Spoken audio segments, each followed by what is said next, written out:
belly flop. I was gonna put something about Sargon, about how belly is like the cavalry equivalent of Sargon for infantry.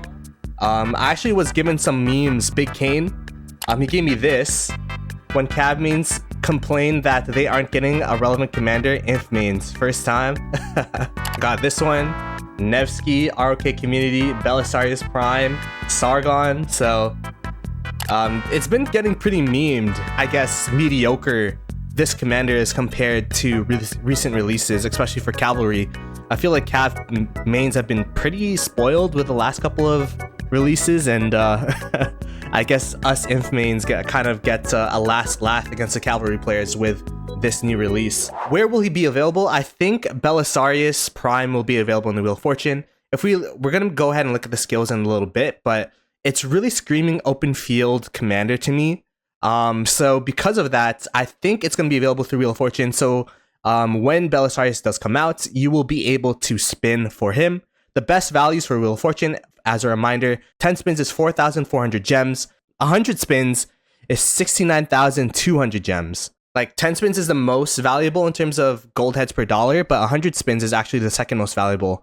So, you know, whenever I do wheel, I tend to either do 10 to 100. So just as a reminder there. So we could go ahead and go into Belisarius' Prime's first skill here, which is, and the thing about commanders that I really like to do, especially when they come out, like this kind of looks like jargon, a first perspective type of thing where you look at it, it's like a bunch of numbers, a bunch of words. I really like breaking it down so that it's understandable for everybody just from a glance. So we're going to be doing that for all the skills. The first skill being Custodian of the Empire is a single target damage and rage requirement of 1,000. So, you know, normal rage requirement, single target damage. Deals direct damage to a target troop, damage factor 2.4k, pretty decent damage factor. For the next 2 seconds, target loses 50 rage per second, and if the target is surrounded, it is inflicted with a deception effect for 5 seconds. Its active skills require 200 more rage to use. So we could go ahead and look at, I guess when I broke it down to big damage, reduces target's rage, and then there's kind of a conditional effect. If the target is surrounded, the target's rage requirement increases. So this initial skill, it's a pretty decent debuff. I wouldn't say it's too relevant open field like when I first saw it. The reason being is it only is a single target type of, it's only a single target damage, and it's only single target debuff. So in those big murder balls, yeah, you're gonna be, you know, silencing essentially that one target. But I don't know. I feel like it's not the craziest skill. It's not like the Zhuge Liang Insta Burst or the Herman Prime AoE Poison. You know, it's not anything crazy. The second skill, Press the Advantage. This commander's cavalry units gain 30% attack and 20% march speed. Whenever this commander's troops exits combat, cavalry units gain 60% of their march speed for 5 seconds. So a breakdown of the second skill is Cav Attack, and it has Cav March speed, that's just base. And then there is a conditional March speed, where you get 60% March speed for 5 seconds once you exit combat. This is pretty similar to, if we look at the Epic Belisarius, it's pretty similar to this skill here. Their troops gain 50% March speed for 10 seconds whenever it exits combat. So I guess this is like Lilith's homage to the old Belisarius, and you know, making it kind of similar in a way. So yeah, that is the second skill. A lot of march speed, not that much stats though, just giving Cav Attack. Skill 3 is To the Last Man. This commander's cavalry units gain 25% defense, and while this commander's troop is on the map, whether it launches a basic attack, it has 10% chance to deal extra damage to the target, damage factor 500, cooldown 5 seconds. So skill 3 is kind of like sleeper, not gonna lie. This is like such a it's not even that impressive of a skill. You know, 25% defense is, I guess, something. It gives a little bit more tankiness to the Belisarius March, but the extra damage factor, or the direct damage factor, 10% chance to deal 500 damage is like meh, you know what I mean? Skill 4, Pacification of Nika. This commander's troop takes 10% less skill damage, and if this commander's troop is attacking another troop on the map and the target's troop has less than 80% units remaining, this commander's troops deal 30% more skill damage. So less skill damage taken. If the fourth skill has less skill damage taken, and if the target is less than 80%, which is, going to be a lot of the targets, especially if you're, in an open field murder ball, not a lot of the troops are going to be less than 80%, especially with the amount of AoE that's on the open field. You're going to be dealing some extra skill damage, 30% extra skill damage. So not the worst. And then we have the expertise, and it is a conditional expertise. If the current, it is called Roman devotion. If the current target of this commander's troop is surrounded, increases the target's damage received based on the number of troops surrounding it. 3 troops equals 6% more damage, 4 troops equal 9% more damage, and 5 troops equal 12% more damage. So I guess the basic breakdown that I put here is if target is surrounded, target takes more damage. But yeah, that's a rundown of the skills. So if we do a little bit of a recap, what does he do? Skill number 1, big damage or big damage, reduces target's rage, and then conditionally, if the target is surrounded, target's rage requirements increases. Skill number 2 gives Cav attack, gives Cav March speed, and if it's exiting combat, it gives more Cav March speed. Skill 3, Cav defense, and then when you're on the map, you do extra damage factor, and it's kind of meh.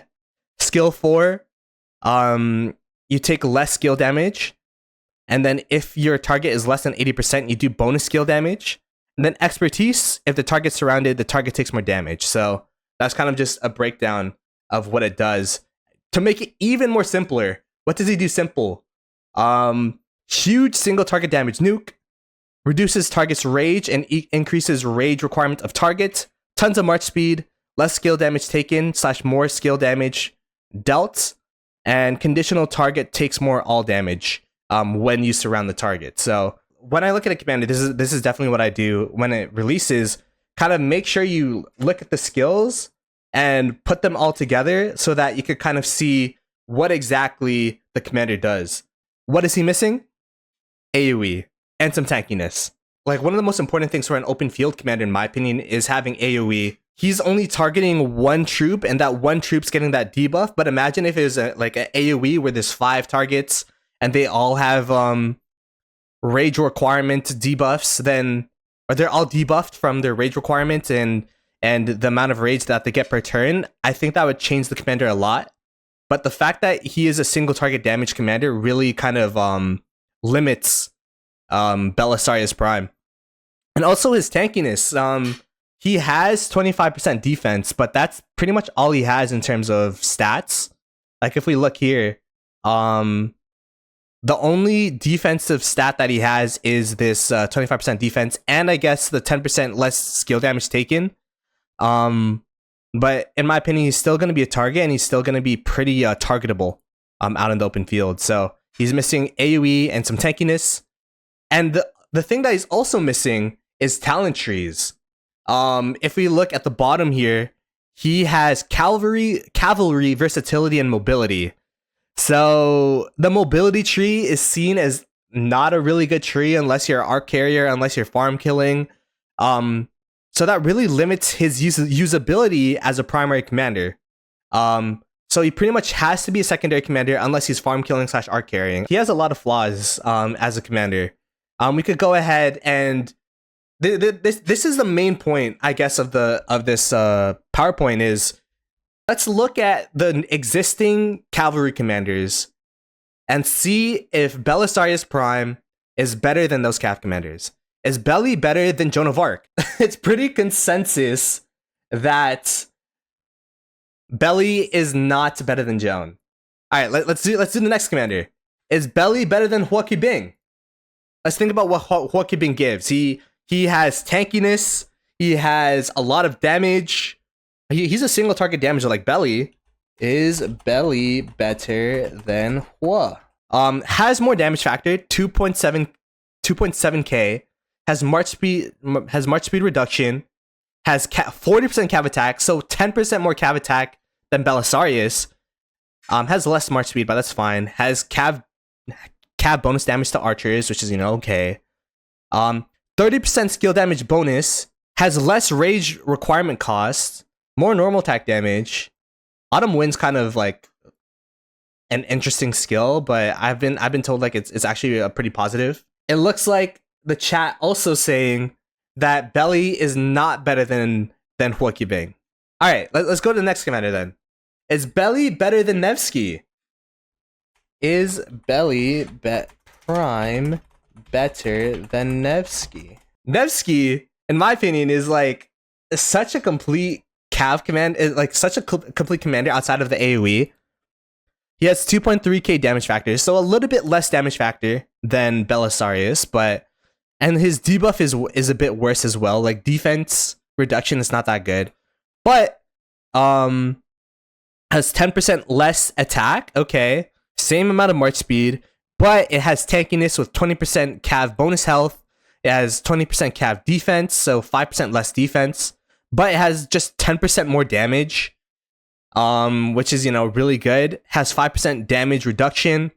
It has 25% more skill damage, and it also has a 35% triggered bonus when you use an active skill, and it also has 5% more normal damage. Whenever their troop hits a basic attack, Cav commanders have a 10% chance to gain 30% health, so that's even more tankiness with the expertise. So I would say Nevsky has a better debuff. Belisarius has a better debuff, but in terms of tankiness and damage consistency, I think Nevsky takes the cake there. So it looks like the chat also agrees that Belisarius is not better than Nevsky. Now, is Belisarius better than William? I think William's actually the most underrated commander in Rise of Kingdoms. Not gonna lie. Like, he has been kicking it for a while. And let's look at what William does. So, damage factor, obviously, William only has 1.5k, but it is AoE. It is AoE. So, you deal direct damage factor to 3 enemy troops. And the debuff is actually pretty comparable, in my opinion, because it's an AoE debuff. You have to keep in mind. It's an AoE debuff, so the target loses march speed, and they cannot benefit from buffs that increase skill damage when skill damage is meta. In my opinion, William kind of counters the skill damage meta with this debuff. I actually think William wins in terms of the debuff, in my opinion. 1, because it's AoE, but 2, because the target can't benefit from skill damage. There's also 20% attack, so 10% less attack, 5% less march speed. But there's just 10% all damage included in William's kit for like just randomly there when outside of Alliance territory, just an extra 10% all damage just given to you for free. There's also this this expertise where this is just a better version of Belisarius' third skill. I mean, this is an expertise, but still, like, you know what I mean? The target takes a bunch of extra skill damage. So it's like, or extra damage factor. It's like 1k plus 5k plus 500 when surrounded by 5 troops. And then you also have Hidden Bloodline, which is, extra defense. I think it's pretty debatable, honestly, if he's better than William. But the fact that William's AoE and the fact that William's debuff is really good and it gets spread to as an AoE debuff, chat's also voting no, that he's not better, that Belly's not better than William. I would say that I would rather have William in my open field murder ball than a Belisarius. So with all those factors, we went through the 4 meta commanders here and stated that Belisarius is not better than any of them. Maybe there might be an argument for William, but the fact that it's not conclusive as a new commander just shows where Belisarius is in the investment priority. So Cav commander investment priority, I don't think anything changes. Joan of Arc is still first. Joan of Arc AoE, Joan of Arc damage. Like she does so much damage. And she's really versatile as a primary and a secondary commander. We got Huoqubing. It's pretty debatable between Hua and Nevsky, but I think Hua kind of takes the cake. As a pair to Joan of Arc in the open field, the amount of kills you get Huoqubing and Joan of Arc is pretty crazy. Nevsky as a third investment priority. The thing about Nevsky that's crazy too is I don't know if you guys are mid spenders or if you guys saw, but the fact that Nevsky is in dailies is crazy. Like if you didn't invest in Nevsky, like you can invest in him through dailies and just stack him up. That's insane value for daily heads and just maxing a Nevsky just from buying dailies. So you know, Nevsky's pretty obtainable even without, you know, using universals. Same thing with William. As we were talking about, the William debuff is pretty crazy. The skill targets don't get skill damage buffs is really, really strong and potent. So I would argue that Belisarius is fifth in the cavalry investment priority. So what does that mean? Speculating best Cav Marches. So we have the first March, which is Huokiming and Joan of Arc. This is honestly, like, from what I've been seeing from people, it's kind of like a case by case basis or what you prefer. Like some people like Nevsky Joan, some people like Huokibing Joan. I'm probably going to be using Huokibing. I've been using Nevsky Joan, but I'm probably going to be using Huokibing Joan this KVK. So that my second March, Nevsky William, could swarm down structures, because Nevsky William is a lot better at swarming down flags and stuff than for example, Hua William or Nevsky with Joan. So, and then the third March is a question mark. This is, if you're using 3 Cav Marches, this is where I think Belisarius has some usability. It should be question mark with Belisarius, because Belisarius wouldn't be the primary unless you're like farm killing or you're arc carrying, as we said earlier. So the main question is, who would pair as a third March with Belisarius? So I kind of have 2 commanders, and you guys have been talking about it in chat. So I kind of see XY as a good pair. The way that I look at a March is that there's kind of like a checklist for each March, right?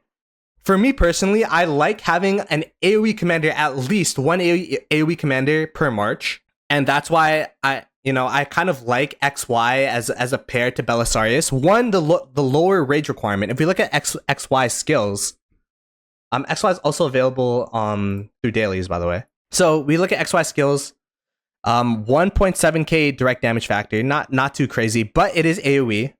And there's a defense reduction, 30% defense reduction, 40% attack, 15% march speed, and then there's also march speed when hitting a basic attack, I think. This one's when hitting a city or stronghold, not too crazy, but 5% more all damage, and then more damage for a basic attack. So this is like if you're swarming. And then rage cost reduction, so it would go from 1k to 950. So that'd make your skills, I think, like take one less turn potentially, and then you just do more skill damage. So the problem with this March though is that it's going to be super glass cannon. As we were talking about, the Belisarius doesn't have that much tankiness, and in my opinion, like when I see an XY out in the open field, I just instantly swarm that thing, just because of how squishy it is. So I think XY, but I think XY is going to be a decent pair. Second commander I put in there was Justinian.